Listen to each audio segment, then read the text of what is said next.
This is Forward Progress, powered by the Hammer Betting Network. I am your host, Rob Pizzola, joined as always by my co-host, Clive Bixby, with the NBA Jam in the background there. Guilty pleasure purchase, I would say. Absolutely. Such a good purchase. It's gotten so many hours of play. It's ridiculous. It's so dumb. Oh man, I'm a sucker for NBA Jam. Always have been. One of the best games. I mean, the way that it's built to always kind of have the team that's trailing be able to come from behind a little bit, unless you're really good at the game. I do love that about NBA Jam. For those who are new here, this is the show where we recap the week that was. We'll talk Monday Night Football, and then we'll play a guessing game of where lines will move for next week's matchups. It is U.S. Thanksgiving. So we do have 3 Thanksgiving Day games to talk about, and then we will get into the rest of the Sunday slate. If you can stick around for the full show, we will be with you here for about the next hour and a half.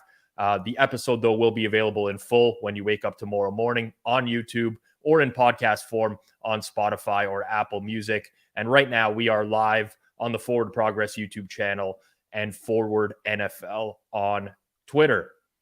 All right, Clive, how was the day? So we strive for transparency here at the Hammer Betting Network. And to be honest, I was feeling a little under it most of this week. So I actually had no plays today. I've always had a problem where if I'm not getting the best number, even the things that I leaned and saw Monday and Tuesday, a lot of them went in the direction that I thought they would. But this stems from when I played poker too. Like whenever I'm not sharp and not thinking clearly, especially because my process is so manual, I just I bagged it. How about you? Well, I mean, listen, you don't have to apologize for anything like that. That's just like a testament to who you are and wanting to get the best of the number all the time. I had about a million plays today. Not uh, not a million plays, but I had bet a lot of the board today, and it went well. So I'm pretty happy tonight. Transparently, probably had at least side or total in like 3/4 of the games this week. In some games, Nice. both side and total. Definitely made a horrible bet on the Houston Texans, which we could talk about afterwards. Trying to think of what other losing bet. I had small piece of the Eagles. Aside from that, it was a good day. So not going to complain. But let's start where we do always. Anything you felt strongly about heading into this week 11 of the NFL, that you think was solidified by today's games? A couple of games that I thought would be high scoring were the only one that wasn't that, or I should say, the only one that surprised me from a totals perspective was the Bengals Steelers game today. Mm. That one flew over the total. That one I did not expect, especially with no Jamar Chase, TJ Watt back. So overall, from a totals perspective, everything went in line with what I expected. The Ravens not being able to put up any points surprised me, but let's stick to, I guess, what was solidified. The Browns defense is still really bad. The Bears can put up points. Fields looks like he's a little banged up and a little hurt now. And the Rams are just going to continue to struggle to score no matter what the circumstances. Yeah, I mean, we're in week 11 now. It's not like there should really be anything. I mean, there will be stuff that changes our opinion of teams or surprises us. That's just the nature of the NFL. But like, I feel like I have a pretty good idea of what teams are at this point. And I felt very strongly that both the Vikings and the Giants were nowhere near as good as the record indicates. I particularly felt that the Vikings had a bad matchup because Kirk Cousins struggles with teams that can generate pressure. But I do my own luck ratings, which I keep over the course of the year. I had Minnesota and the New York Giants, number 1 and number 2, luckiest teams in the league going into this week, with the gap between 2 and 3 being the same as the gap between number 3 and number 11. So those teams just kind of on their own tier in their own level of luckiness. And, I said this morning on Pizza Buffet. It's okay to say a team is good and they're lucky. Like, those aren't mutually exclusive. People, fans of certain teams, Viking fan base to me this week was was not very kind to me for saying that their team is lucky, but like, let's just call it out for what it is. I mean, the vast majority of the year they've been trailing in the fourth quarter and they've been able to pull out a lot of victories, and eventually that catches up to you. They're now 8-2, Clive, with a negative point differential after today's loss. That's the thing. They're just I mean, we've called them fraudulent on this show a few times. It's just they're not as good as their record. It doesn't mean that they're a bad football team. They're a top 10 team, probably 9 or 10 if I'm looking at my ratings, but that's not the worst thing in the world. Giants, on the other hand, probably are a 500 team, maybe even a little bit less, like if you take away some of the luck factor. But there was a little bit of vindication watching the Cowboys kind of stomp today. Yes, there was vindication. For those who are watching the live stream, you see the Cowboys symbol behind me. I'm a Cowboys fan. I enjoyed every second of that game, especially betting on them as well. However, I did not like the discourse afterwards of the Vegas knows discourse, right? Which is like, this was a fishy line the entire week, and like so many people got baited into taking Minnesota, and I can't stand that stuff. Obviously, people who know me and have listened to me for a long time know that I can't stand that stuff. But in my opinion, if you could not come up with any sort of rationale as to why the Cowboys would be favored on the road against the Minnesota Vikings, you probably shouldn't be betting the NFL.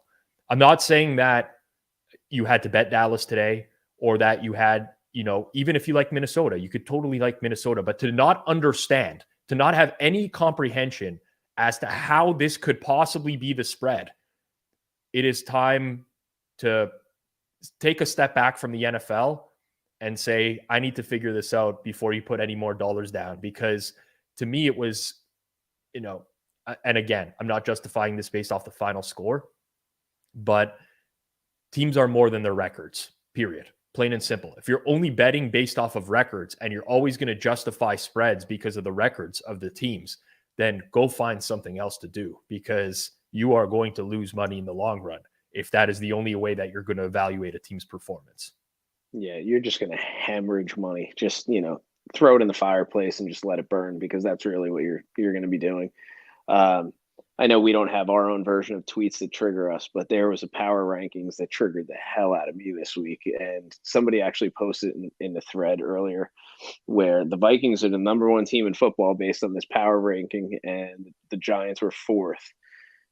Meaning, like, all right, so they're a better team than the Bills, the Cowboys, and this is the Giants, not just the Vikings. Like, come on, like, you got to think through some of these things. And if your handicapping starts with records, fix it. Like, that could only be one person's power rankings. That would be Mike Florio of Pro Football Talk. That's the only possibility. Where basically, yeah, it's just based off standings. You might as well just post the standings of the league, really, right at that point. Yeah, so bad, so bad. I've had my first couple exercises in posting public power rankings the last couple weeks. Social media guy for the Hammer basically said, hey, think this would be interesting if you could throw out your top 10 on a weekly basis and give some commentary on it. I now realize why people hate putting power rankings out there, because people get hyper fixated on certain things, right? They'll be like, oh, how do you have Minnesota ahead of Miami, which I had 8 and 9? And it's like, okay, honestly, I have Minnesota less than 0.1 points better than Miami on a neutral. Like they may as well just be reversed. Like, it just stop fixating on that. But people get hyper focused. Sure, give me Minnesota as an underdog, or give me Miami as an underdog to Minnesota. It's like, okay, but I would basically give you a pick 'em because I have them on par. And it was just like, almost wanted to blow a gasket this week at some of the comments I was getting on the power ratings. Fruitless exercise, I would say. Yeah, and that's one of the great things about some of the sites that we look at, where they have things in tiers, right? Like, there's really not a substantial difference, like, in your rankings. Like, you might as well just put it tied for 7th or whatever the number was. Yes. Like, that's how close some of those things are. Papa asks if I'm drinking moonshine tonight. No, it's just straight water. Trying to hydrate today. And Scott, I guess, is just tuned in and sees your NBA Jam in the background, full size arcade game. I am a sucker for I love the NBA Jam thing, but I'm a sucker for pinball. Actually, like if I see an old school pinball machine, you won't be able to draw me away from that machine for like hours. And Scott, I'll be transparent. So this is one of those like units that you build yourself, like Arcade One Up. So it's pretty big, but it's not like the full size coin operated. But it does the job. I like it. Yeah, I mean it's a classic. Anything this Did week, they ever Clive? make a hockey? Did they ever make a hockey version of that? They did, didn't they? I don't know. So like I used to play. So I grew up in the age of Nintendo, and I used to play Blades of Steel, which was the big hockey game at that time. I don't know that there was ever an arcade version of Blades of Steel. There probably was, but I didn't play it. Like NBA Jam was a very common sports arcade, right? Like that was the go-to arcade game when I was growing up. I don't remember playing like a Blades of Steel hockey one or anything like that. I know there was a Blitz for NFL, obviously, Yes. and that was a big one. Yeah. I don't know. If anyone knows, let me know. But I was NBA Jam, NFL Blitz. Those were the big ones. Blitz, another one of those games where if you were trailing, like all the bullshit worked in your favor, right? Like Yeah. they had to make it a close game. Ball bounce off 3 people, interception, this and that.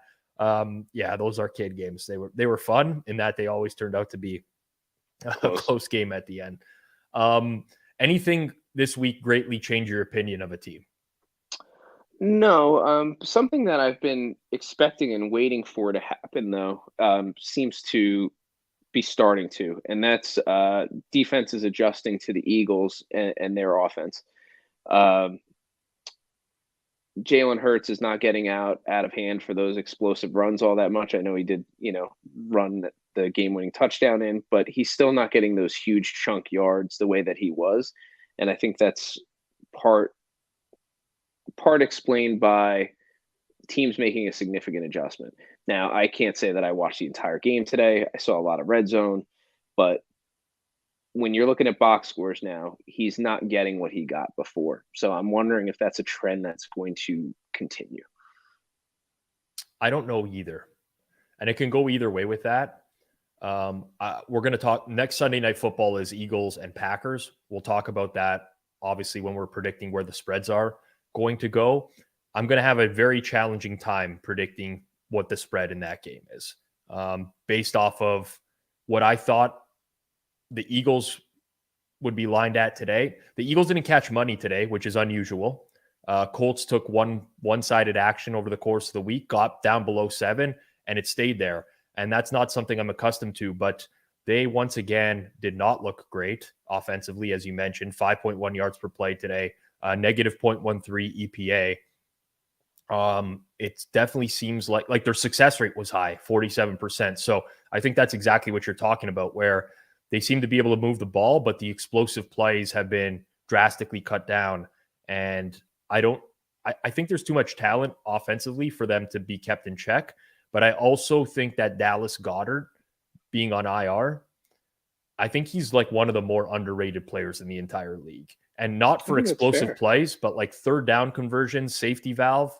And they didn't have it today, man. They were never remotely close to covering that game against the Colts. Yeah, and the Colts, in all reality, from, again, what I was watching, I don't know what their expected points were, but, I mean, they definitely left some points on the table today. Yes, I would agree. I'm trying to think. I think they made it to the red zone 3 times, and they scored 1 touchdown on 3 red zone trips today, which there was a lot of good red zone conversion numbers today across the board. For me, last week, I had mentioned that I had changed my opinion of Denver's offense. I thought that out of the bye, they'd be running more tempo. There was a chance for them to get better. And I just didn't see that happening. I ended up on the under in that game against the Raiders today, which was nice. So that was one from last week that I think I'm happy that I was able to just kind of finally tell myself, like, no, the Denver offense is what it is. And with the wide receiver injuries, it wasn't going to get better. The most impressive team for me, or like the one that really I thought they would struggle more today, was the Bengals. Now they're coming out of a bye week.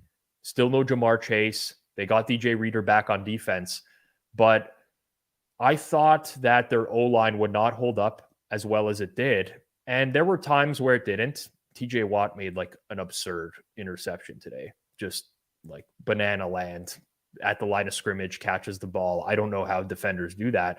But overall, the Bengals offense, pretty good numbers, 6.3 yards per play, 48% success rate, 3 for 3 in the red zone.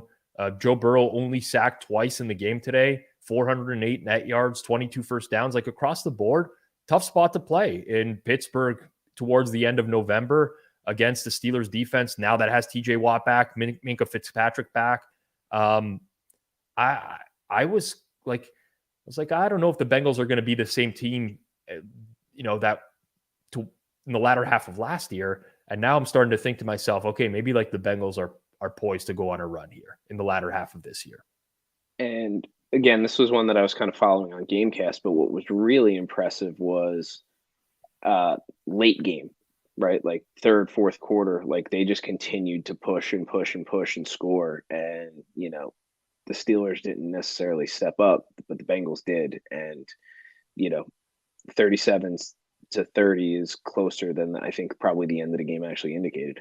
Yeah, tale of two halves. I mean, the first half, I thought the Steelers were going to win the game. And then second half, it got to a point where, and I bet the Steelers today was one of the losses I had, was, just like, no, this has no, now I'm just praying for like a backdoor, like the Steelers are not going to be in this game. So anything else that caught your eye today that's worth discussing? Like, obviously we could talk ad nauseum about the Dallas, Minnesota game, and that's going to completely affect the perception of teams going forwards.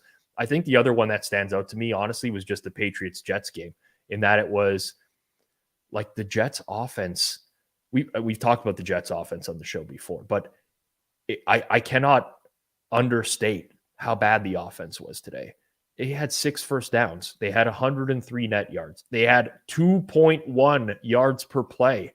Like I can't even remember seeing figures like that, like in this day and age in the NFL.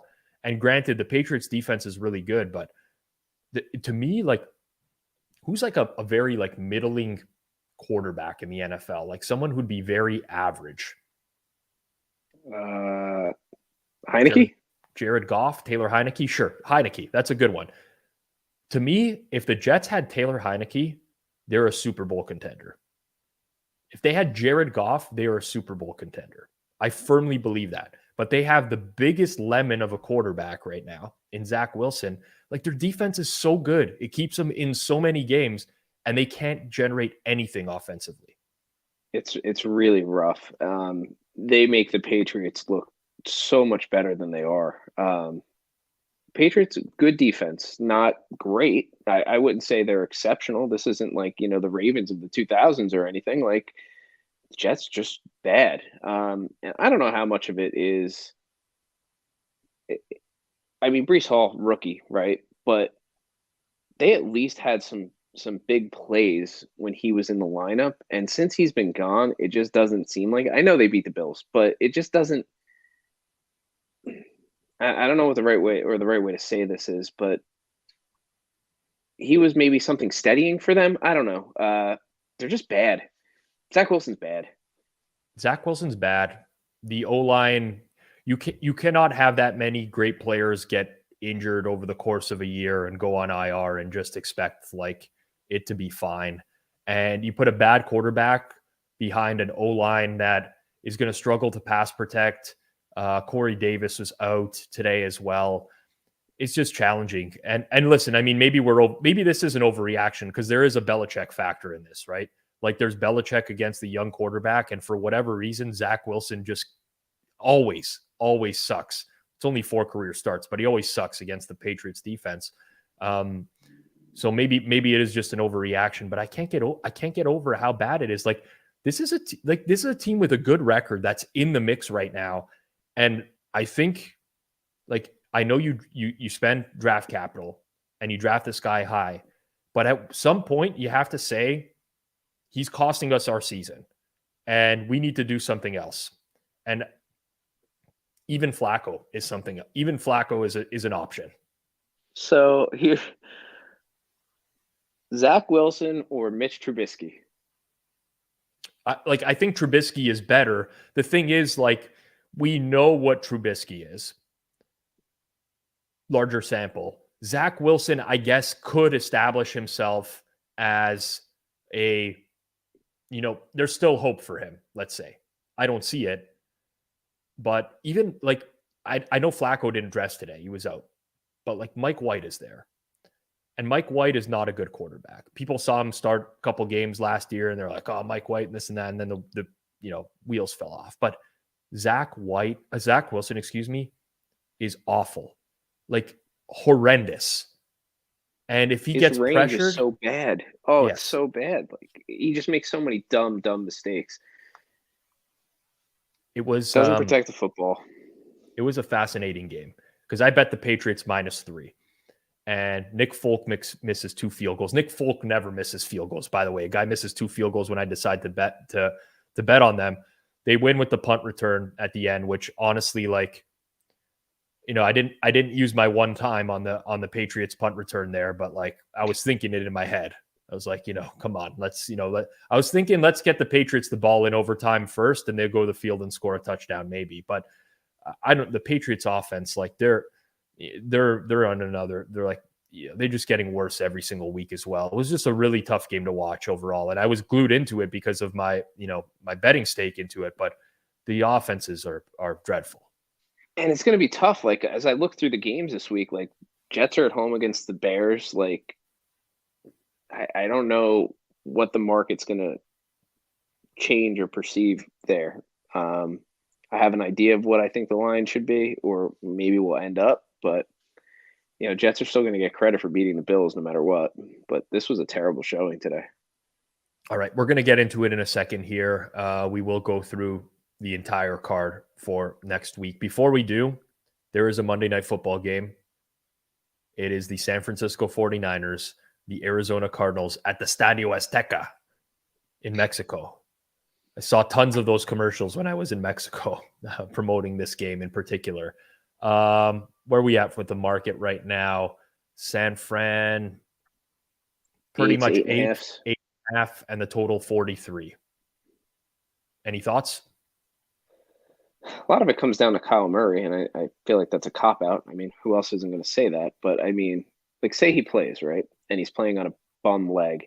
So much of his game is being able to scramble, extend drives, and he's not a quote-unquote pocket passer. So how much different is it really than having just Colt McCoy back there? And I don't think all that much. I know you mentioned something earlier about San Francisco covering bigger numbers. Mm-hmm. But on another hand, I could see this getting out of hand with some of the weapons that the 49ers have if they don't make mistakes. Some speed guys. I don't know how this field plays. So, I mean, I haven't really thought about that factor of it. But I could also see this getting out of hand. Murray making mistakes, trying to force something, or they're stuck with McCoy. So I could see defense, turn into offense. So here's what I'm thinking. I don't think that this, I could be wrong. I'm wrong many, many times when I'm betting and talking about betting. I don't think this number is I think there's going to be a reaction to the quarterback news regardless in this game. Whether that's right or wrong, I do think that if Kyler Murray is confirmed good to go, that Arizona is going to take some money. And if Kyler Murray does not play, which I think is unlikely at this point, but if it's announced that he's not going to play in the game, then San Fran is going to take a bunch of money right away. And I almost just want to fade the news regardless, because agreed. I don't think that I agree with you 100% in that. I think an immobile Kyler Murray, that's what makes him Kyler Murray, is his ability to get out of the pocket and throw the ball and be a running threat. Like have him stand behind an offensive line with all these guys that are way taller than him and bigger, and having him be a pocket passer. Like that's not what he's going to excel at.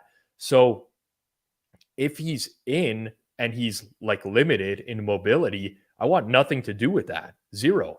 especially considering that they have offensive line injuries as well, right? Like their left tackle is hurt. I'm checking the status of everyone else on the O-line. DJ Humphries is out. Max Garcia is questionable to play. I mean, I don't want anything to do with that. But all of a sudden now, if we get Colt McCoy and the number goes to 10, Colt McCoy did beat the 49ers last year, by the way. And he's capable of being a pocket passer. Not very good. He's a backup quarterback for a reason. But I almost feel like there's going to be an overreaction, or I think there's going to be an overreaction to whatever the quarterback news is in this game tomorrow. I think if Murray plays, and again, my numbers don't really get to the level of yours, but I would say it probably gets back down to 7 where it opened. And then I would be on the 49ers. Yeah. I'm kind of hoping for that personally. Haven't made a play on the game, but that is going to be my hope in this game. All right. We'll get into it. A lot to cover for next week. Most of you in here probably know the deal by now, but I will, for any first timers, I don't look at the opening lines on games. I typically don't make NFL bets till Tuesday or onwards, just because the scale at which I'm betting. That's just me being open, transparent with everyone out there. For purposes of this show, Clive tries not to look at lines. Has there been anything that you've seen so far this week, Clive? Yes, there is. Okay. So as we go through it, you can be open and upfront about that. What we're going to try to do here is guess what the opening numbers in these games are going to be for week 12 in the NFL, and then which way the market is likely to move on these games. We'll talk about the sides. We'll talk about the totals. If you guys do enjoy this content on a weekly basis, please like and subscribe to the content. It's very much appreciated. If you're listening in podcast form, rate and review 5 stars. That's very much appreciated as well. And let your friends know. Tell them to subscribe to the Forward Progress channel on YouTube as well. Every subscriber helps. All right. Thanksgiving. What are your Thanksgiving Day plans, by the way? Still be in Jersey. No travel, which is a good thing. A little time off of normal corporate work too, which is nice. But I'll be here. Canadian Thanksgiving was last month, correct? Yes, like the harvest happens at a different time of year in Canada than it does in the US. So we've already had ours. That's not going to stop me from watching football from 12:30 onwards for the entire day. I didn't think it would. And on top of that, like I'm in heaven right now with the World Cup as well, which I'm a soccer fan, but like I bet soccer very recreationally for a good time. And I love these international tournaments, man. Like to have NFL overlap with the World Cup, it doesn't get any better than this for me. Next week, I will be getting into my NBA season, so I'm looking forward to that too. Nice. Is that because you're waiting for like a larger sample of data before you start to bet? Yeah. Yeah, it has. And it coincided well with, with the move and everything like that, getting kind of settled into where I'm at now. But now I have my little office set up and I'm pretty much good to go. Yep. I mean, I should take your advice sometimes and maybe just wait out the first 10 games of the year, which always seem to get torched. I don't know if it's just unluckiness or I'm not capturing something. Who knows? But I do wish you the best of luck in betting NBA. For those out there in the chat, in the YouTube chat right now on Forward Progress, if you do want to guess lines and movement with us, be happy to incorporate your comments into the show. If you have seen the lines already, please refrain from telling us if we are idiots or not. I don't want to have to put a temporary mute on anybody for the time being, but trying to keep this content as authentic as possible as we get into it here. So we will start with the early game on Thanksgiving. The Detroit Lions hosting the Buffalo Bills. The Buffalo Bills do not have to travel because they did play in Detroit today due to the snowstorm. And I'm trying to see if there's any other major injuries that happened today. I know Jeff Okudah got a concussion for Detroit. So I'm not a doctor. I'm not a medical expert. I honestly have no clue how the NFL rules work because it changes on a weekly basis. But I'm pretty sure if he got a concussion today, Jeff Okudah would not be eligible to play for Thursday. Buffalo is missing a ton of defenders. Trey White's still not back. Kyer Elam, another one of their corners who they drafted out of Florida, Tremaine Edmonds, Gregory Rousseau, and then AJ Epinesa got hurt today as well for Buffalo. So they're down a bunch of defenders going into Thursday. Really quickly, just the commentary is the Bills said that they were going to go home in between games. Okay, maybe they will. That logically makes sense. But I mean, I'm in Toronto, nowhere near Buffalo. I could tell you how much it snowed today. And I've seen the pictures of Buffalo. I don't know if they're going to be able to make it home or not. But that is important, I guess, because there would be a little added element of travel. I'll give you first stab here, Clive. I think I have a generally good idea on where this one will be, but I'll let you go first. Yeah, I'm kind of struggling between two numbers, and it's just really half a point. I don't know if this should be 9.5 or be 10, but that's kind of the range that I have it in. I think if it opens 9.5, weather stuff, meaning like travel and all that stuff notwithstanding, I think it's more likely to go to 10 than to go in the other direction. But that's kind of where I'm at. So I was going to say 10 as the opener, and that the Lions are going to draw money. Okay. Because of this week, or just because of the Bills being a little bit banged up and a little overrated, home on Thanksgiving? What are the I think people are coming around on the Lions again. I don't know if it's a false sense of security with them, but they did get bet. Now, granted, it's very hard to say this week whether that move was just like opposing the Giants, who everybody knows is a fraud, or whether it was backing the Lions. But there was a point in market where people just gave up on Detroit, where they're like, I'm done with this team. They're not covering. Their defense is all-time bad, this and that. And now I think people are back in. I think this is just a situation where people are ready to jump back on board again. They beat the Bears last week, albeit they didn't cover, but they win that game. Prior to that, they beat the Packers. They played a close game against the Miami Dolphins as well. I think people are back in on Detroit. So I think if this is double digits, I do think Detroit's going to draw some cash. Okay, I could see that. I don't give, and maybe because of what you mentioned with the luck factor with the Giants, right? Like I just didn't grade them as highly. Like I couldn't make a play on them at 3 today, meaning the Giants, like at home. I had no interest in that whatsoever. At 4, when I saw the line earlier in the week, yeah, I had some interest in the Lions. I couldn't really pull the trigger there either, though. So I could see it. I think this is going to be the highest total of the week too, which I'm not really going out on a limb, but I don't know, 52 or 52.5, somewhere in that range. Like I think it's going to be big. I agree 100%. 52.5 was kind of where I thought it would come in. I don't know which way it's going to go. Surprise. So like KC Chargers this week got bet up. That was a surprise. I thought it should get bet up, but typically I find that the super high totals, the market bets down and has been consistently doing this for the last few years. So I'd say it's more inclined to go down, but this is a dome game. Bad Lions defense, Bills defense that's banged up. It can't really go down that much. Like I'd be surprised if it's a heavy move towards the under, unless somebody's talking about like short turnaround for the Bills. Maybe they're not going to have offensive game play, like some sort of narrative-y based stuff, but it has to be a super high total. Agree with you. Yeah, and I can't see it. Like, say it does get bet down. Like, is it really going to get bet down more than the Browns Bills game was today? Like that closed at 50.5? Probably not. Like, I can't see it. And the Browns are a team predicated on the run, and that chews up a little clock. The Lions necessarily aren't that. So, and the Lions actually are one of the few teams with a worse defense than the Browns.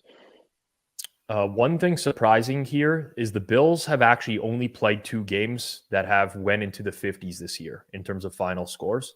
They were the last 2 weeks for the Bills as well. So I don't know if teams are figuring out the defense, if the injuries are starting to mount, but that was Minnesota last week and Cleveland today.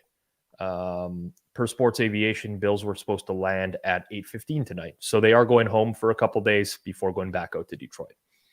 I I guess it's Thanksgiving week. Maybe spend some time with the family before they're back out. Something along those lines. I don't know. I don't know the logic. All right. Game number 2. Dallas Cowboys hosting the New York Giants. Can't even imagine how many Cowboys Bills parlays there are going to be on Thanksgiving on Thursday, or teasers, depending on where these numbers are. Actually, that's one thing with the Buffalo Detroit game that we should talk about too, right? Is an element of teaser protection as well. True. Because I almost think it has to be 10 to avoid the Wong teasers, right? I'll be honest, I did not think of that when I put that game together.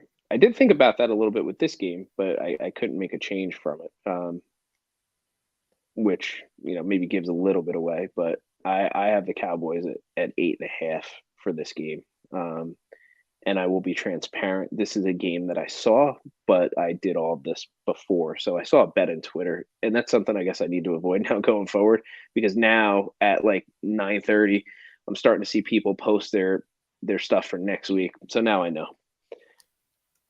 So this is going to be a very interesting one, because there's almost no chance that you're going to get a valuable number with the Cowboys. And I say that because the Cowboys win a game by 37 today. They win 40-3 on the road at Minnesota. Juggernaut performance. Everyone thinks the Giants stink, despite their record. They lose at home to Detroit. There's no scenario in which you get a valuable number on Dallas at open here. Like, it has to be inflated just by the nature of what happened for today's games, right? Like, if this game was today, if Dallas and the Giants played today, I probably would have made this number like a juiced 7. Dallas -7, -120. Now I think I'm going to make it like 10. 9.5, 10, something like that. And I guess for the audience, we have to maybe kind of clarify a little bit what we're saying when we mean open too, right? Like, because there's lines out there right now that we haven't seen. So people are betting these. So when you're saying for you 9.5, 10, are you talking tomorrow morning at 8 a.m. or are you talking about like currently at this point, probably like it's already gone to that point? So Thanksgiving Day, as you know, Clive, is going to be a day where that draws a ton of betting handle, tons, where there is going to be a lot of public money in the market on that day. And naturally speaking, where do we think that the vast majority of people who are just looking to throw down on Thanksgiving are going to bet this game? It's probably going to be Dallas pretty heavily, right? I would not open up a number that, like, if I was going to send out a number early here, why send out a 7.5 when I can send out 9.5 or 10 and get the exact, still get this exact same amount. Now, obviously that's going to open me up to potential sharp action later in the week, but that will probably just offset a lot of the more recreational action anyways, right? So I think that's what's most likely to happen in this game is Dallas will take early money. They'll get bet out to maybe 10. Maybe it opens 9.5 to get bet out to 10. I don't know that it necessarily crosses through 10 to 10.5 because I think you get buyback on the Giants like that. But I do think towards game day, the Giants take late money. Yeah, I think that's probably a fair assessment, especially with what happened today. So that's going to be an overreaction, right? Like, people are going to overgrade or whatever, over-adjust the Cowboys just based off of today. Probably, but I'll say this. That's what's going to happen, right? Like, the average person, generally speaking, like the Giants loses at home to the Lions, the Cowboys smoke the Vikings. That's going to stick in people's heads. With that said, I'll have to do more work on the game as I do every week. I'd have a very hard time betting the Giants. Like, this feels like a square play that's going to win. Yes. I agree with that. 100%. 100%. Like, I do not want the Giants. Although I mean, unless we're looking at, Cowboys always blow it on Thanksgiving as big favorites. They lost to the Raiders as a touchdown favorite before. They lost to the Giants in this spot before. Like, a lot of people will talk themselves into historical Thanksgiving Day trends and so on and so forth. But man, Daniel Jones looked like a pumpkin again today. There was 3 turnovers for the Giants offense. This was the Lions defense. I can only imagine the Cowboys defense applying pressure on that offensive line that has injuries. Trying to check really quickly if we got, and oh my God, the Giants had tons of injuries today, by the way, tons of injuries. Yes, they did. They lost 2 corners. They lost to Adoree Jackson and Fabian Moreau. Wendell Robinson looks like he's got a serious knee injury again. Their center, John Feliciano, left this game. They're still missing Evan Neal. I don't think that's much of a loss. He hasn't been good this year. But of the teams that got banged up, the Giants are one of the biggest in terms of getting banged up this week. Dallas, Micah Parsons, he got banged up. He's holding his knee at the end of the game, came back on for a series, but then left the field again to end the game. So who knows? We got to monitor that as well. But I feel very confident in my assessment of this game in terms of the side, but total, I don't know. So as I look through all of these and I kind of just put preliminary, numbers, there's a lot of like opposites this week, right? Like either it's not 2 good offenses playing against each other. It's not 2 terrible offenses playing against each other. It's normally one or the other. And just big mismatches. This is one of them. I don't know. I have it like 43.5, but I think that might even get bet down. I think that's too high. I was thinking a little bit lower, just a bit. I mean, obviously it's indoors. It's on the fast track. That plays a factor into it as well, because a lot of the totals that we see diminished in November are due to the weather. Like, look at Detroit and the Giants today. It went to end up going over, but like, to me, that's like I would have loved that over today if we didn't have 20-mile-an-hour winds. And then it's like, do I want a piece of it? No. So you're going to get optimal conditions indoors. But I think like 42.5 just seems like the right number to me. And like at the point where I don't know what I would bet at 42.5. Yeah, I think the number that I have to open, it's just a little bit based on the fact that it's indoors. Giants defense isn't as good as I think people, or it's been perceived, but I definitely wouldn't bet over 43.5 at this point, not without digging deeper into the injury situation. Okay, the final game of Thanksgiving Day is the Minnesota Vikings hosting the New England Patriots. Don't think there were any significant injuries today for either team. Actually, New England did have David Andrews and Isaiah Wynn left the game. So 2 offensive linemen for New England left the game today. Minnesota, Christian Darrisaw, their left tackle, had a concussion. I'm almost certain he's going to be out. So their left tackle is going to miss the game. I'll start with this one, Clive, as you've gone first the other 2 times. So I'll give my opinion on what the market will do with this game and my personal opinion on like some subjective handicapping before I draw a number on this game. There's going to be a lot of the quote unquote sharp community that's going to want to buy back onto the Vikings now, right? This is irrespective of the number that's even put out there yet. This is a lot of people will circle this game before it even happens and say New England is a fraud, could barely beat the Jets, needed a fluke punt return, and the Vikings play on them off a blowout. I think the line is going to be -3.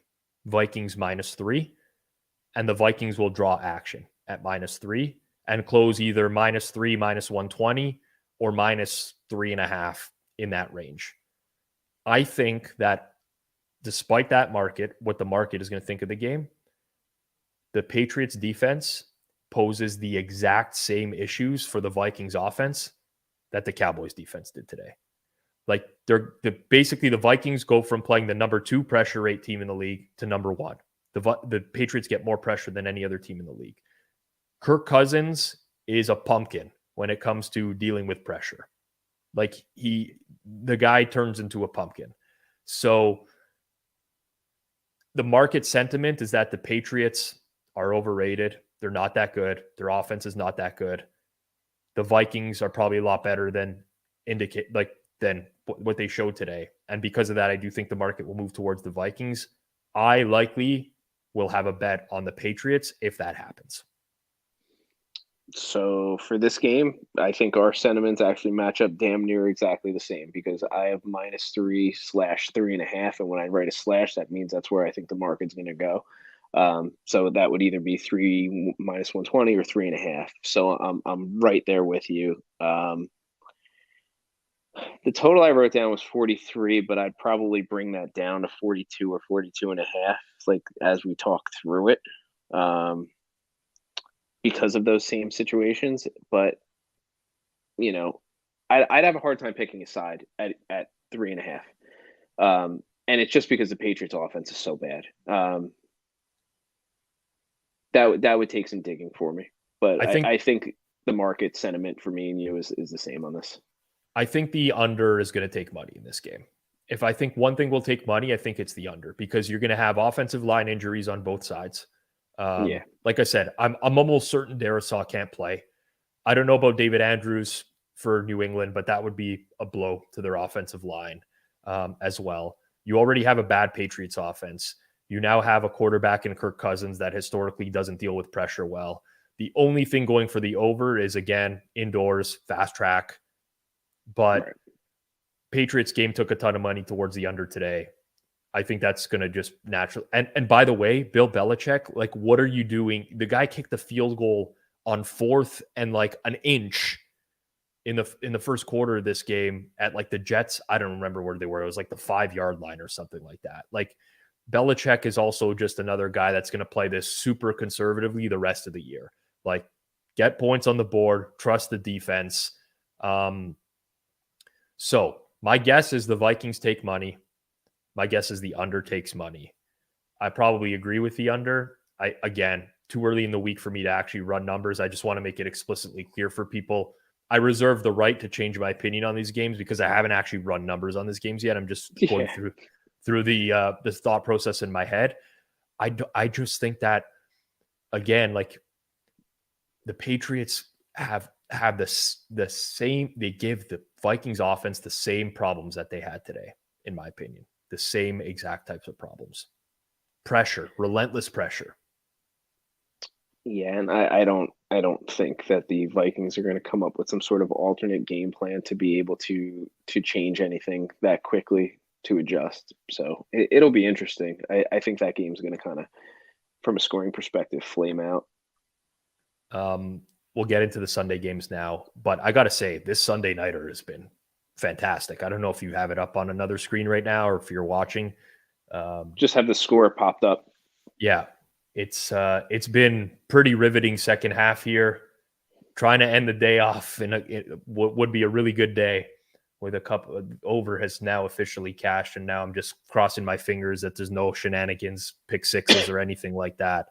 But yeah, what a great second half. For those who went to bed early, I would suggest after you listen to Forward Progress tomorrow, maybe watch the second half of this if you're not enjoying some World Cup action as well. By the way, I actually find this stuff hilarious because as much as I dismiss this as a joke, it actually might not be a joke. Like, this is a funny comment. Cousins needs to start at 1 p.m. for him to be 100%. We got another one earlier. Kirk against pressure in a primetime game. I mean, it's dumb, but is it dumb? Like, is it really that dumb? You get to a point where there's enough data points on a single individual that, the micro has to take over the macro. You know what I mean? Like, there does come a point where maybe there's something to it. And it's, maybe he just put a factor on his performance. Like, you can't dismiss what he does in the other games completely, but I'm with you. I mean, you deal with the same types of splits in baseball too, which just seems so like outlandish and ridiculous, but sometimes they're there. The problem with football in the NFL is you're dealing with such small samples, right? Yes. So you can never be certain on anything. And you're always going to have to just if you firmly believe in something, you have to put yourself out there and say, I believe in this and this is what I'm doing.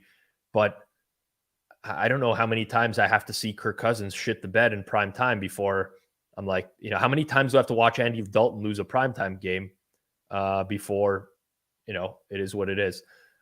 Scott's, waiting for Rob's stream delay. I saw the interception. I just didn't want to cut Clive off here. So we have a final score here of KC 30-27. So good game. It was really enjoyable. All right, Sunday games. We'll try to get motor through as many of these as possible.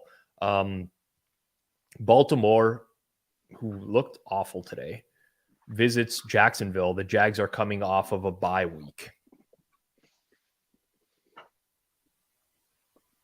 I can get this started if you want me to. Yeah, go ahead. Okay. I think that this number is going to be factoring that Jacksonville had a bye week, Ravens laying 4. I think the Jags are more likely to draw money than the Ravens. The Jags actually have some good success rate numbers offensively, and people, including myself, constantly just talk ourselves into this might be the week or whatever. This is the week where I think they catch a bunch of money and they lose by 27 at home. So I had a hard time with this one. Based on, market-based numbers, unpredictable, my stuff, I was in the 4 to 6 range. Okay. And where did the game end up with the Raiders 2 weeks ago? Raiders laid 2.5 on the road to Jacksonville. Yep. I was one of those dummies, by the way. I laid 1, not 2.5, but I was one of those dummies. So that's what gave me a little, and I know the Raiders aren't as good as that number is, but could I really only give the Ravens 1.5 more? And maybe there's a factor I'm not thinking about there. But, I mean, the Raiders were pretty much a league average team. And the Ravens are rated pretty high, when you look at some of these market numbers. That's why I was closer to 6, thinking it would get bet down towards your number. Right. The only thing I will say is that, technically 2.5 to 4 is 1.5. But through 3, it might as well be 3 points because of how valuable the number 3 is. Yep. The Ravens, Ronnie Stanley went down today. So their left tackle I saw that. went down. Now, Patrick McCarry is there. He's healthy. They have at least a backup that is capable. He's not Ronnie Stanley, but they at least have a backup that's capable. The Ravens' efficiency numbers on offense today were once again pathetic. They basically won their backs off of the fact that they won the game based off of Carolina not being able to do anything offensively, which is no surprise. And the Ravens actually played it super conservatively. They didn't even have Justin Tucker try long field goals. They just punted instead. And Carolina's offense had 205 yards. They couldn't do anything. So Ravens pull out the win. I just wonder, Ravens also had 4 trips in the red zone, scored 1 touchdown in that game. Does it undervalue they've been so inconsistent offensively that a lot of these garbage performances stick in your head. And then all of a sudden the next week they just go out and they look like normal Ravens offense and they smash the Saints defense on Monday Night Football. They're just such an inconsistent team and hard to figure out. Yeah. And I think your number is where it closes, and it might even close at 3.5, to be honest. It just seems like the market loves the Ravens. So the Ravens have done, for me, they've done a complete 180 in the sense that going into the year, I loved their offense and didn't like their defense. And now I love their defense and don't like their offense. It's like they're a different team than they were at the beginning of the year. Losing Rashad Bateman was big for them. They don't have a downfield. They don't have anyone who could stretch the field. They got Mark Andrews back today, which was nice. But losing Bateman, but their front 7 is good now. They generate a lot of. They weren't doing that at the beginning of the year. They could not generate any pressure. Now they brought in Roquan Smith, which is a boost. Tyus Bowser has been great. Justin Houston turned it So it's a completely different team in that, like, they feel more like the old Ravens than they Right. do, The what I powerhouse offensive Ravens. Yeah, I yeah. agree. Yeah, this was tough. This was the toughest one for me to even think through. Um, and I have the total like 45, but I have no idea. I'm not going to I pretend I know on this one. I have the total 46, but I'm in the same boat as you. I don't know. Like, I don't, because Baltimore, again, it's just by virtue of the fact that they've done a complete flip as a team. I have no idea what they are. Yeah. Um, I do think that I might end up being one of those guys that galaxy brains myself into the Jaguars next week. I hope I'm not. I hope somebody can convince me, like, play this back to me and say, like, Rob, don't be that idiot. I don't want to bet the Jags next week. I think the Ravens might just like roll them, and I think I might have like a numerical edge on the Jags, which I'm hoping I don't. Crossing See, my the thing fingers. is too, with Trevor Lawrence, like he is another guy he plays more consistently than Zach Wilson, but he does some galaxy brain shit himself too, where like you just wonder what is going through your head to make that happen. And with the Ravens defense playing the way that they are, could that be another, factor? I'm just gonna say it. I reserve the right to be wrong because he's still very young, but Trevor Lawrence stinks. He, I'm sorry, for a guy that was the bona fide number one, like, generational talent. No, you wouldn't even consider anyone else in the number one spot in his draft year. He stinks. The progression just hasn't been there. It hasn't. Don't know what else to say about the guy. He's just there isn't. You can't. I mean, how many coaches are you going to blame for him?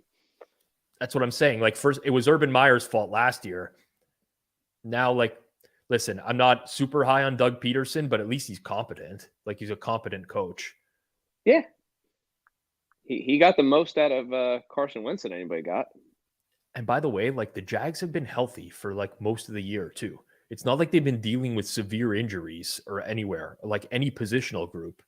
All these other teams have. So I don't. I feel pretty confident in my number of, like, I'd send it out at 4. I think the Jags are more likely to take money. I'd send the total at 46. I think the under is more likely to take money, but not like, that's it really on this game. Yeah, I'm good with moving on. All right, let's move on. This one, let's not spend too much time here. The Broncos, after somehow getting out-coached by Josh McDaniels today, are going out on the road to take on the Carolina Panthers. Can we start with the total of this game? I did that when I looked at the numbers. Like, that's actually what I did. Okay, let's start with the total because I'm interested to hear what you have to say on this one. I have 38.5, but I actually think it gets bet down. If it's 38.5, I would bet. I'm not going to bet my life. I'm not that guy. I bet a lot of money it gets bet down. Yeah, it does. I just can't imagine posting a number like lower than 38.5, like, to start. And this is without knowing weather or anything like that. But I can't imagine it. I would post 37, and I'm almost certain it would take under money. I'm not even joking. I know. I like you. It almost feels like you're reliant on a defensive, like, 37. Okay, so 35. You basically need 5 touchdowns in the game. Where are these 5 touchdowns coming from? Like, Denver can't score on the Raiders defense. They have no offensive weapons because the receivers are injured. Carolina is just like the biggest dumpster fire of an offense. It's like, it cannot be 38.5. It can't, Clive. I'm sorry. It's got to be less than that. I get it. I know. And this is like my own. This is just supposed to be my own personal bias of what I think the market's going to throw out there. I mean, what was the lowest total on the board this week? 38 in New England with that weather. So, I mean, I don't know how much the weather really played a part. Yeah. What do you think it would have been? 40, maybe? Honestly, it might not have even factored into it.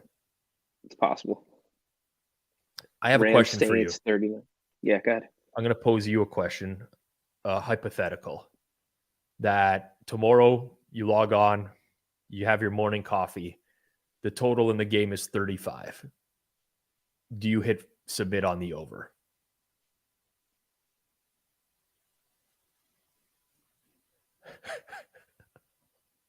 Yeah, probably. Okay. In all honesty. Yep. You got to trust your numbers at some point, right? Yeah. Or else why do you make them? But I'm just curious because I'm trying to, in my head, I'm trying to figure out what that number is. Where if you said to me, you can take the over at this number right now, would you take it? I don't know that I would at 35.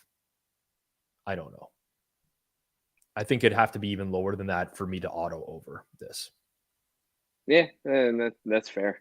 This is just a difficult, like, I'm telling you, when I wrote it down, it felt too high. I'm not lying when I say that. It's just so hard to make a number worse than that. Okay, so let's make a spread now on this game, because can Denver's stock sink any lower after losing to the Raiders at home? I mean, maybe it doesn't even matter because the Panthers were so pathetic. The Panthers had 3.8 yards per play today, 3 turnovers offensively, 32% success rate. The only reason we're not talking about the Panthers being pathetic, their offense being pathetic as much as is it because of the rest of the league today, like the Jets offense, the Texans offense, the Vikings offense. Like it almost feels like Baker Mayfield's going to get a pass this week because no one even cares about the Panthers anymore. And the rest of these teams were so horrible, but like the Broncos have to be favored in the game, right? Despite the fact that they're horrendous. Two and a half. 2.5. 2.5. Yeah. That's what I have. I can't do any more than that. Early start on the East Coast. This has got Wong teaser all over it, I guess, for the Panthers. Honestly, how do you not? You can lose it in many ways. Like, obviously there's a range of outcomes here where Carolina, who is terrible, can lose the game by 10 points plus. But if you have a total in the mid to high 30s and you can tease up the Panthers, that's got to be the play in this game. Yeah, has to. Totally agree. And honestly, the Panthers won in a similar type of role a couple weeks ago against the Atlanta Falcons. We just forget about it. Yeah, because today just looked so bad. Yeah. But the Ravens' defense has been better. I mean, enough could happen. Like, neither of these teams, they suck. I don't want to watch this game. Neither do I. I want to bet there will not be a touchdown scored in this game and then lose my bet on a pick 6 from Baker Mayfield. That's what I really want to happen. Listen, whoever bet no touchdown in the Jets-Patriots game today is pissed. Oh my God, I didn't even think about that. Oh, that is a lifetime bad beat right there. Yeah. Like, honestly, that's one of those where I would be ill. I'd be physically ill. Yeah, pissed. Oh God. Just spoke about the Falcons. They pushed against the Bears today. Never really understood that line, but it is what it is. Game's over now. They go to Washington to take on the Commanders. I can take a first stab at this one. So the Commanders, I bet against them today. I'll mention this again next week because I think it's important, but Taylor Heineke is just continuously getting let off the hook in terms of these turnover-worthy plays. First pass of the game today was a deep ball that the Texan safety just like it came to him. Like he could have caught it like in the breadbasket and he just dropped it. And that was like the Texans never had a hope after. I'm not saying that's why the Texans lost, by the way. Complete wrong side of the game. Don't get me wrong here. I think Washington is getting upgraded heavily in market now. And people are starting to realize that the Falcons actually stink. Like, people talk themselves into Atlanta being good at the beginning of the year, if you recall. They're like, oh, maybe they can do it with Mariota. And no, Mariota's bad. It ain't happening. I think Washington's going to be a 4-point favorite in this game. And that's going to be a big time adjustment to where it would have been this week. Like, I think if the line came out this week, it's probably Washington 3. I think it's Washington 4 now. And because of that, there will be some attraction to Atlanta. I won't be one of those that's attracted to Atlanta. Yeah, I wrote down 3 thinking it would get bet up pretty quickly. I don't. It was more of a question of how fast did the Commanders get upgraded and how much more do Atlanta get downgraded. And it's probably half a point each direction for each team.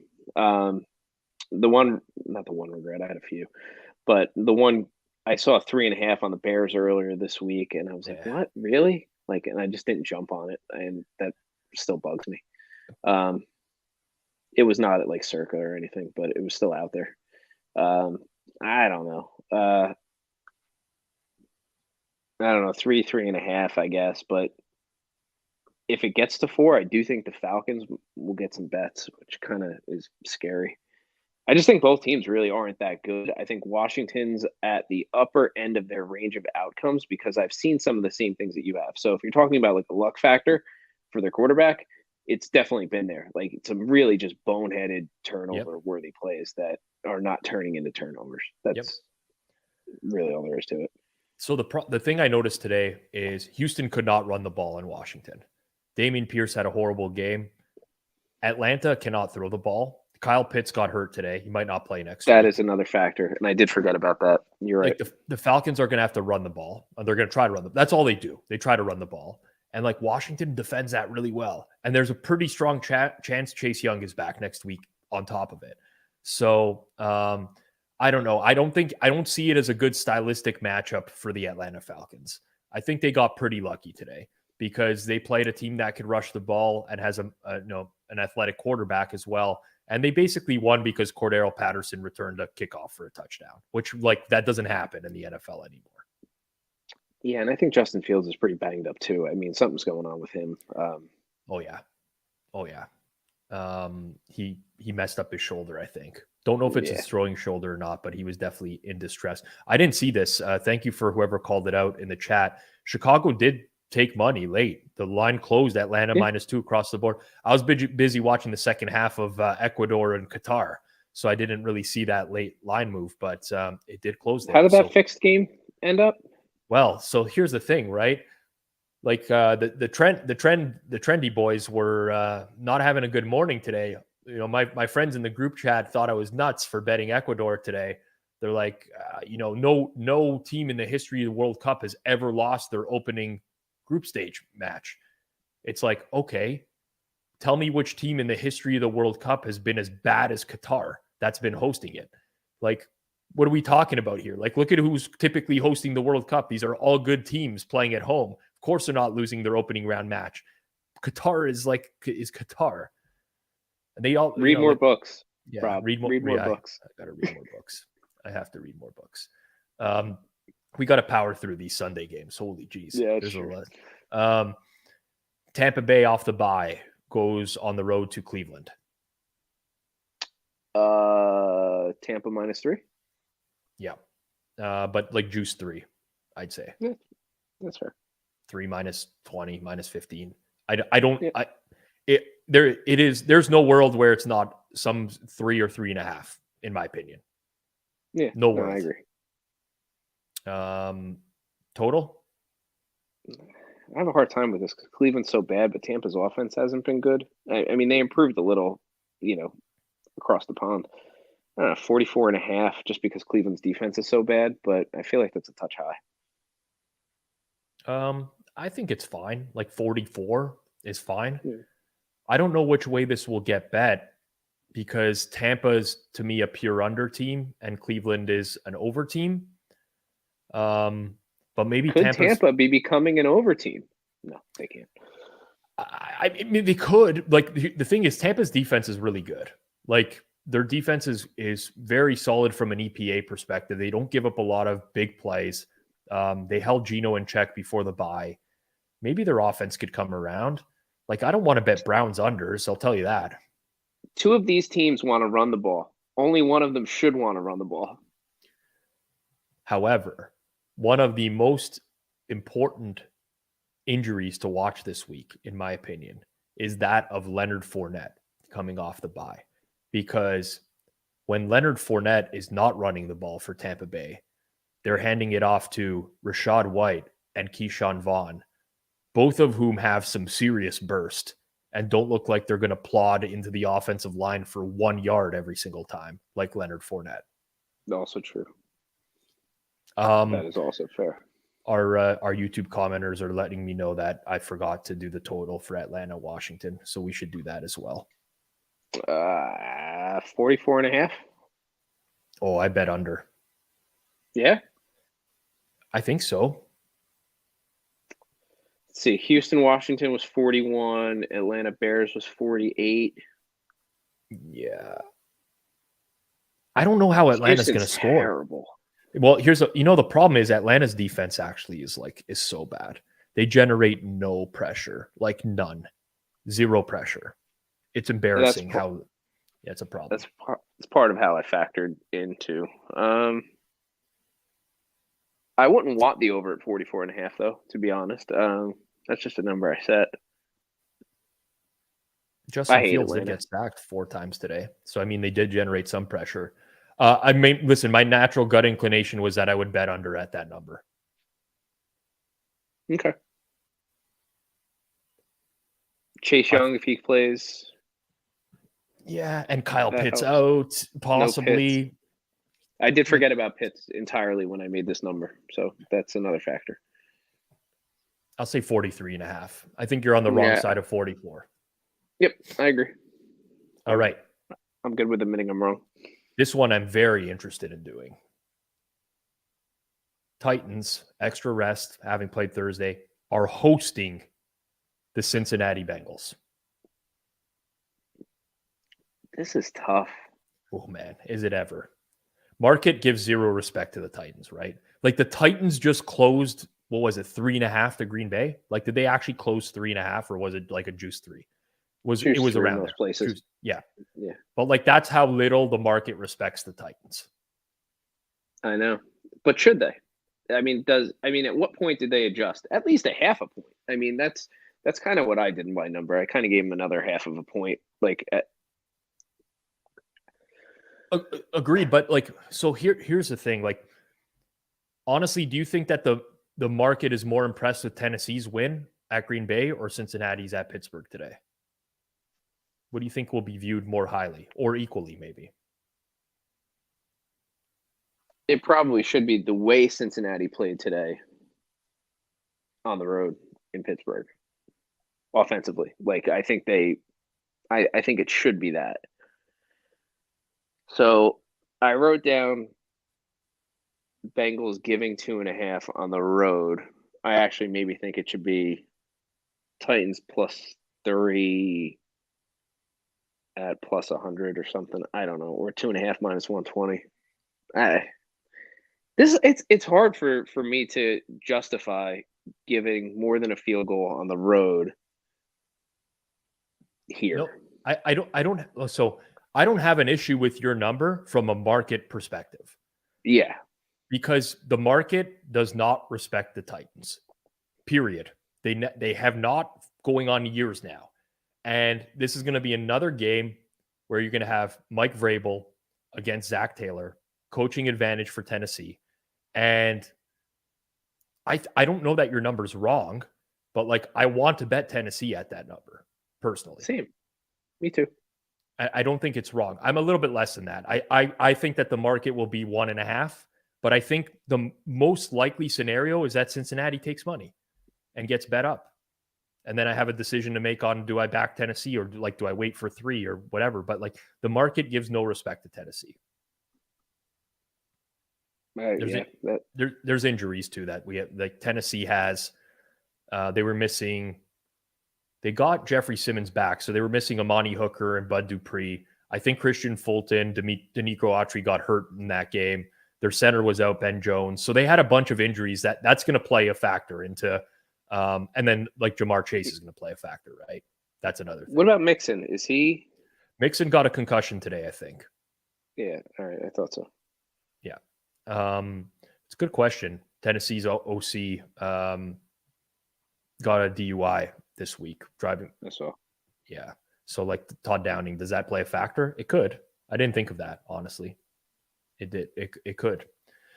I think this just will be another week where people fade Tennessee. Market fades Tennessee. And then since total, since since low yeah, total, low 40s, 41.5. yeah, something like that. Yep. Yep. Although I could see I could see the over getting bet at that number, but I think that's where the total will be. 41 and a half. Okay. All right. We're in tune there. Okay. Houston on the road. Woof. At the Miami Dolphins. 10 to 10.5. Okay. Houston's just so bad. I don't know. I really don't. Okay, so this is going to be our big difference this week. Okay. I'm going to say Miami 13 and a half. Oh, all right.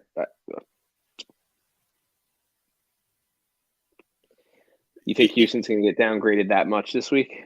Yeah, we're going to have to start. Okay, look at Baltimore, Carolina today. Okay, I bet Carolina was one of my winners. The market had zero interest in getting Carolina 13. Like in the NFL this year, where teams cannot win by margin, the market had zero interest in Carolina Carolina getting 13. What number do we have to make to have any interest in betting Houston? That's true. I didn't think of it that way. You're right. So like my true price in the game might be very close to your number, 10 and a half, 11. I think that's what I had going into today, but I'm going to downgrade Houston a bit now. But I think it has to be high. 13 and a half is what I'm going to say. All right. That's the analog of the Ravens Panthers is a pretty good one. The only difference is the Panthers have some semblance of a defense, I guess, but which makes it worse. Yeah. Total. This is like the polar opposite thing that we talked about, right? Like, yeah, exactly.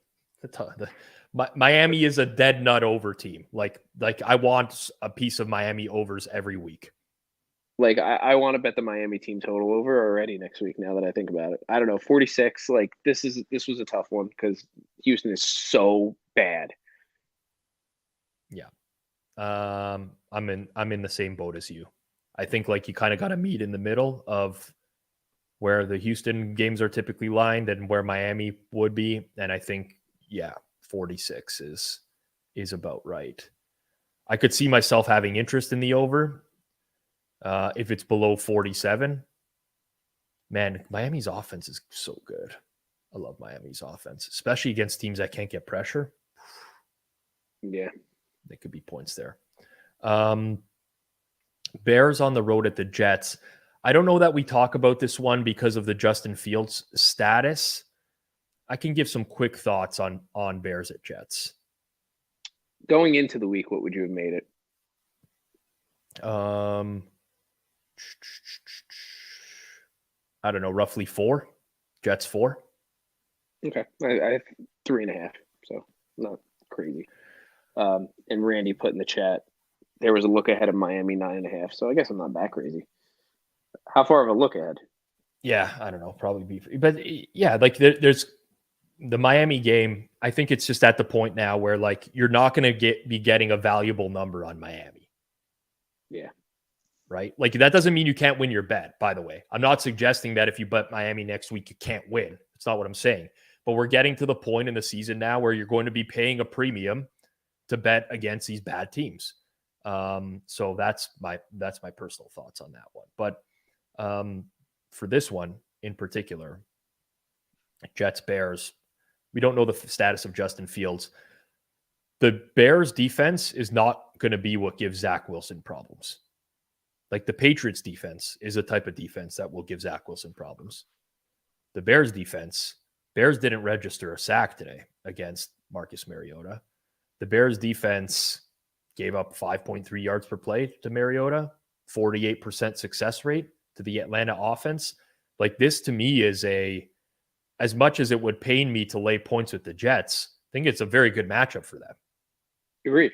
Yeah, this is really this is an ugly situation for that this is a situation where the Jets can thrive is a dirty word, but succeed. Like, I don't know. Not fail. Is that better? Not fail, not suck. I mean, at the end of the day, we still would need them to win by margin, which is like it's asking a lot. Um, I mean, they beat the Bills. They went into Denver and they beat the Broncos by a touchdown. They beat the Packers by 17 on the road. They smoked the Dolphins. Like they've won by margin at points. Now a lot of things went in their favor in those games, but like the Bears defense is non-existent. There's no resistance from that defense. And the Bears, who they've put up points against the last 3 weeks, are the Dolphins, the Lions, and the Falcons. Oh yeah. So I mean, got to put it into context the competition that they played with a healthy Justin Fields. Now I will say, like, you can't control who you play, right?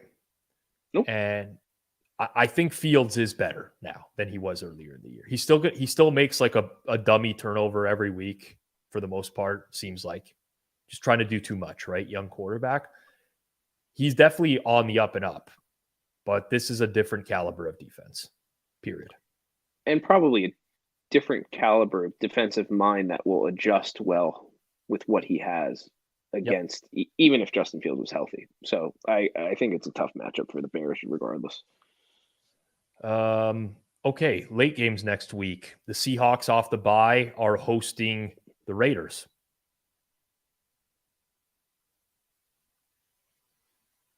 Just a Seattle field goal. I'm a little bit higher. I'm like 3.5 probably. I don't know what to make of Seattle still. Raiders get the win today. Raiders actually, they were fine today. I mean, it's pretty gutsy performance considering everything that's been going on with that team. They've been like an absolute dumpster fire. Offensively today, 6.6 yards per play on the road against a very good defense. They didn't even perform well on third down. They took a ton of penalties. So like could have been better, I think, for the Raiders today. I'm roughly 3.5, I would say.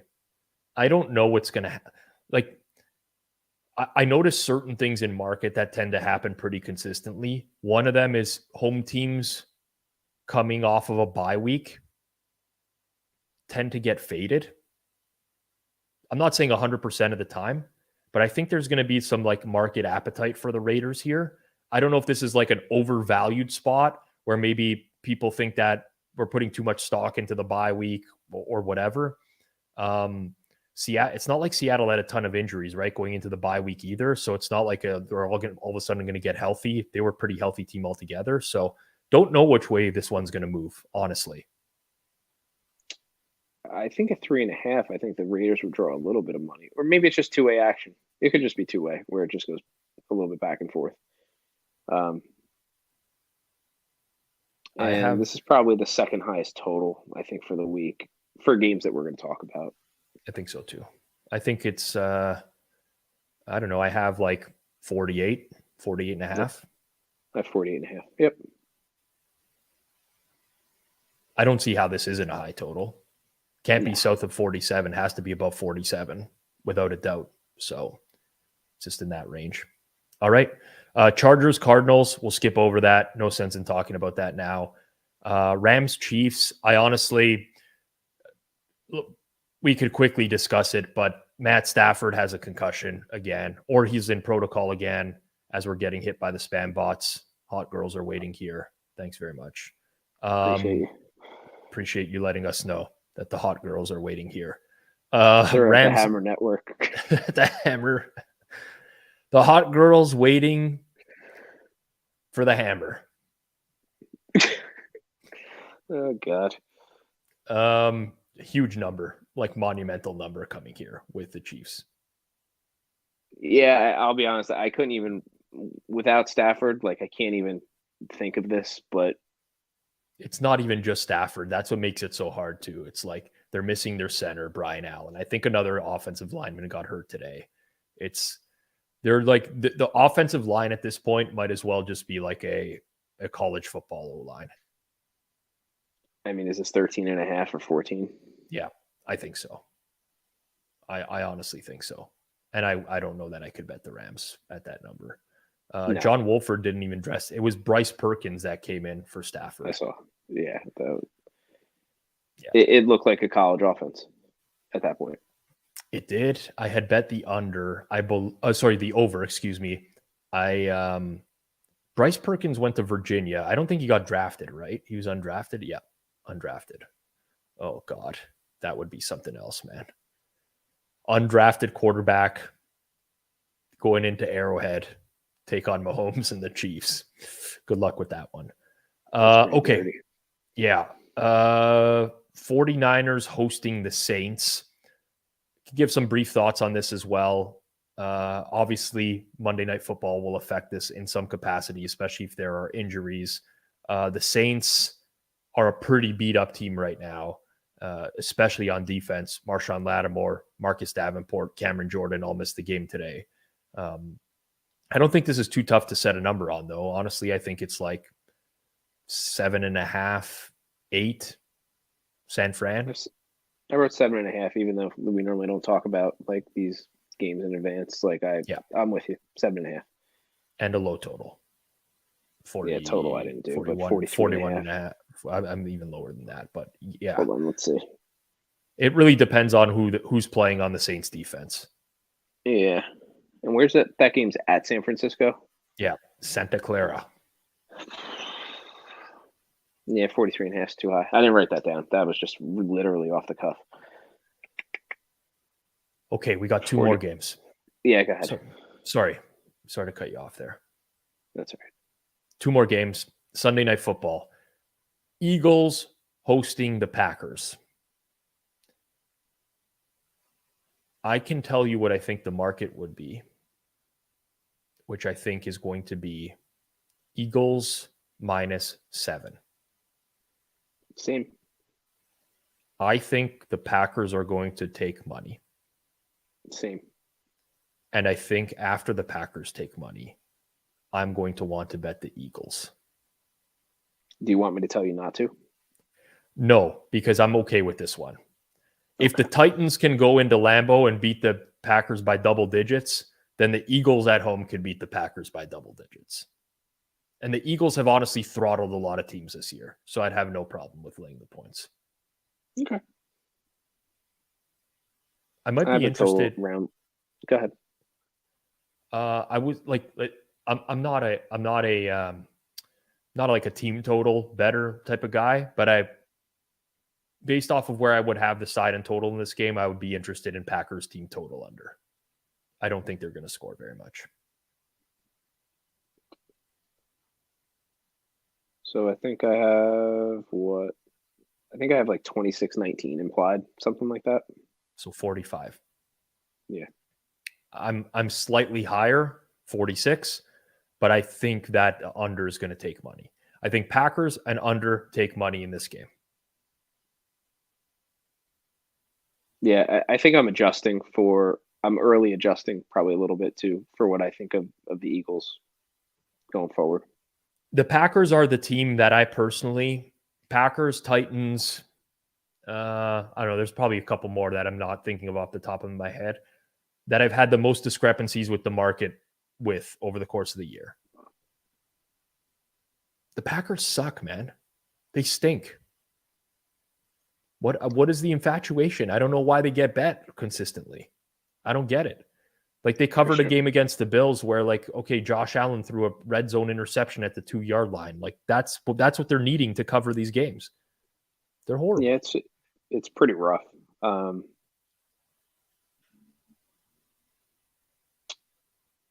It's like they get one glimmer of hope from the Cowboy game, and that could have really just been defensive scheme issues with the Cowboys, probably not optimizing what they should be doing for what the Packers are putting out there in terms of personnel. Anyway, so we're close on that one. And then the Colts-Steelers game, the Colts, I saw this is the one that I saw the spread. Okay. I have no idea what the spread is in this game. Here's what I would do. I would send out Colts 3. I think the Steelers will get bet because the thought of needing the Colts to win by 4 to win a bet ain't going to be too appealing. Yeah. Do you think it closes 2.5 minus 120? Yeah. Maybe even a flat 2.5. The Colts suck, man. I know that they almost beat the Eagles today. Colts are another team that are just straight hot garbage. Like I firmly believe that. Again, offensively today, 4.6 yards per play. Matt Ryan sacked 4 times, 28-yard loss. Good luck against the Steelers D-line to Matt Ryan. 34% success rate. 58% series conversion. Like everything offensively for them was bad today. Was bad. Now, granted, Philly's defense, borderline top 10, probably, we would say. I mean, Pittsburgh's probably in that range once with their full personnel. They're just really missing Witherspoon.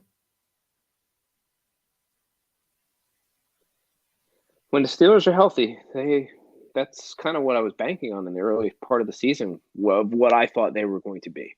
Right. And injuries shot that right to hell. That's fair. I have a low total. The total I didn't see. And now that I think about it, it probably gets bet down off of the number that I have. So this probably isn't even a good number. What's your number? 41.5. Under. Yeah. Yep. So, like, honestly, I think the market might open where you're at. Like 41 is what I think. I think the under is going to take money in this game. Yeah. At 41.5, I would bet under. Yeah. Yeah. Yeah. All right.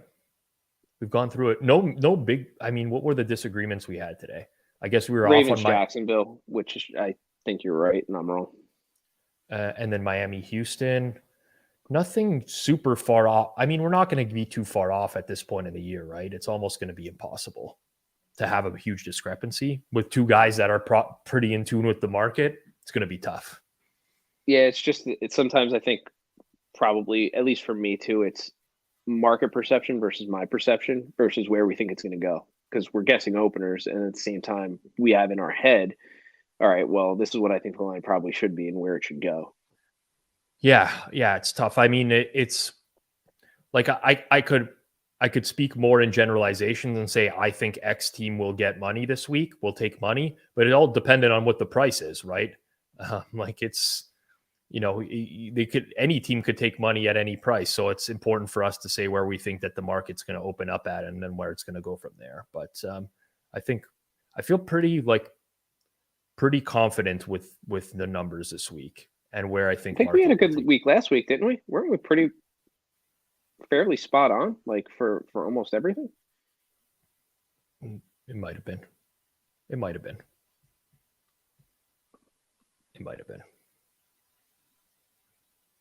All right. For those looking for more NFL content, tomorrow, Monday Night Football, myself, Eric Eager, it's the 49ers and the Arizona Cardinals. That's live over on the Hammer HQ at 8 p.m. Eastern Time. Make sure you're subscribed to the Hammer HQ on YouTube and follow the account on Twitter. Forward Progress, where we're broadcasting now, is the NFL division of the Hammer Betting Network. Just stuff that we don't do typically around live games. Lots of good content on the Forward Progress NFL channel. Hit that subscribe button over the course of the week. If you do enjoy the content, please give us a thumbs up. Good comments would be nice as well. It's always nice. We live in a very negative world. Let's add some positivity into it. Thank you all for the engagement today, too. I couldn't even say that. You can't even say that with a straight face. But seriously, I know I contribute to the negativity. That's why I was saying that, and I was trying not to laugh. No, it's nice. Do appreciate it. I prior to doing this, Clive, I was doing the halftime stream on Hammer HQ with Suma, and we just got bombarded with comments for I didn't know what was going on. I like panicked as the show host. I was like, what's happening here? I'm getting spammed by a bunch of bots. Like, I don't know what to do. I like quite literally had no idea what to do. And apparently we got rated, Grossi rated by, there's a guy named Tom Grossi who runs something called the Packcast. He's a Green Bay Packers fan. Sunday Night Football every night on YouTube. The guy he has like an absurd amount of subscribers, gets like 100K views on videos, and basically sent his traffic over to our halftime stream.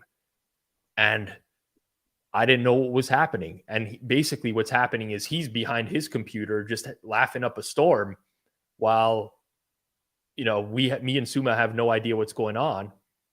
And that was something else, man. It was never panicked like that in a long time. I had no idea who that person was. Like, because I popped on. I literally am like, what's happening? Rated? What does this mean? Who gets rated? Like, I thought it was like maybe like a video game something at first. I didn't know what I honestly had no clue.